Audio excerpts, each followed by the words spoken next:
राधे राधे। महाराज जी, आपका प्रश्न है कि जो यद्यपि आपके लिए लिखा है बट कह रहे हैं कि जो भगवत साक्षात्कार महापुरुष जन होते हैं उनको जैसे वो सब में भगवान को देखते हैं तो किस भावना से देखते हैं, कृष्ण स्वरूप में या उनके बाल स्वरूप में? अपने आराध्य में जो हमें गुरु ने आराध्य का स्वरूप बताया, जैसे हमारे आराध्य देव है नौ किशोरी नौ किशोर सी प्रिया प्रीतम, 16 वर्ष की अवस्था, अद्भुत सौंदर्य, अद्भुत माधुर्य, दोनों जुगल सरकार का।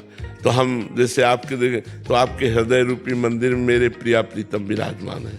हम सब जगह, जैसे गोस्वामी जी कहते सिया राम मैं सब जग जानी, वो सब में सिया राम को देख रहे हैं, ऐसे हम सब में श्यामा श्याम को देखते हैं। चिद चिद लक्षणम सर्वम राधा कृष्ण मयम जगत, चेतन अचेतन सब राधा कृष्ण में है, सब में राधा कृष्ण विराजमान।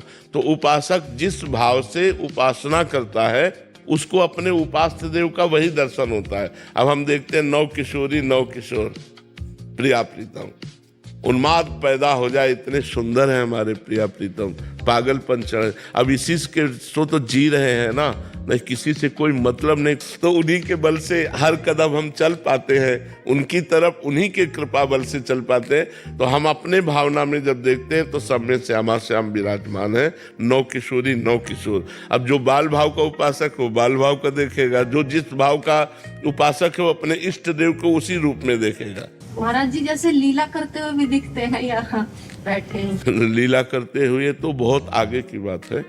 जब भगवत साक्षात्कार हो जाता है, प्रेम में तन्मयता होती है, तो भगवान जब कृपा करते हैं तो अपनी लीला में प्रवेश दे देते हैं। अब वो प्रतिपल भगवान की लीलाओं का दर्शन करता रहता है। जैसे कोई पद आया, बस उसी पद में डूब गया, उसी पद के अर्थ की लीला में चला गया। जैसे मनो आवत श्री वृषभानु दुलारी, रूप राशि अति चतुर शिरोमणि, अंग अंग सुकुमारी। तो चल वृषभानुनंदिनी पधार रहे, उसके ध्यान में श्री श्यामाजू पधार रहे, अंग अंग से सुकुमारता टपक रही, रूप की रास है, चतुर शिरोमणि। वो पूरा झांकी देख रहा है, जो पद में लिखा हुआ है वही वो झांकी देख रहा है। वो सिद्ध पुरुष होता है, उसे लीला में प्रवेश माना जाता है। जो लीला में प्रवेश पा गया है वो ऐसे, वो एक एक क्षण भगवान की दिव्य रूप माधुरी, दिव्य, कभी देख रहा है प्रिया प्रीतम की हंसी लीला, कभी जल विहार लीला, कभी झूला लीला, कभी बसंत लीला, कभी वर्षा ऋतु की लीला, वो अलग अलग लीलाओं के भगवान का रसास्वाद। अरे इसीलिए तो महान सुख है, भक्ति में कोई साधारण सुख है? सब संसार के सुखों का त्याग करके जो भगवान के मार्ग में चलता है वही तो उस रस को प्राप्त कर पाता है। महाराज जी, भाई जी और राधा बाबा के प्रसंग में आता है कि 18 घंटे समाधि लगा, तो वो उस लीला के अंदर, उसी लीला में डूबे हुए, शरीर का कोई भान नहीं है। 18 घंटे। हाँ बिल्कुल बिल्कुल उसी लीला में। बिहारी देव जी तो दतून करने के लिए बैठे, 3 दिन दतून ही करते रहे, 3 दिन दतून ही करते रहे। तब उन्होंने बिहारी जी को गोस्वामी परिकर को दे दिया कि अब हमसे सेवा नहीं होने वाली। 3 दिन हो गए, पर्दे नहीं खोला, अब उनकी लीला में ही डूबे रहे, 3 दिन हो गए। तो ऐसे भगवान की लीलाएं जब चलती, बाहरी आदमी थोड़ी कोई जान पाता है। अब वो बैठे हैं तो तुम्हें तो लगा कि बैठे।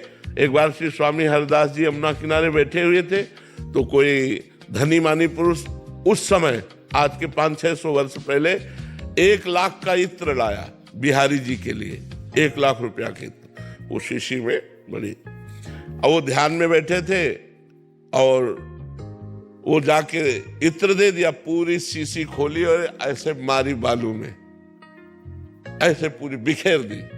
उसको बड़ा दुख हुआ कि 1 लाख का इत्र लाए और ये बालू में फेंक दिए। तो स्वामी जी ने धीरे से आंख खोली और कहा, जाओ निधिवन राज में बिहारी जी के दर्शन करो।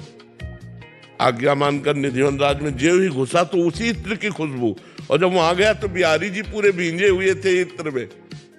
तब वो स्वामी जी के चरणों में आके दंडवत किया कि स्वामी जी हमें क्षमा कीजिए, हमें दोष दृष्टि हो गई थी कि आपने 1 लाख का इत्र बालू में फेंक। बोले तुम नहीं समझते, उस समय होली लीला हो रही थी और संयोग से लालजू पकड़ में आ गए थे और प्यारी जू के पास रंग खत्म हो गया था, तो तुमने इत्र दिया, हमने प्यारी जी को पकड़ा, प्यारी जी ने पूरा इत्र बिहारी जी के ऊपर डाल दिया।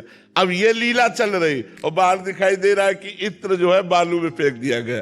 तो सिद्ध संतों की जो बाहरी लीला होती है वो हमारी समझ में नहीं आएगी, तो आंतरिक लीला की तो बात जाने दो।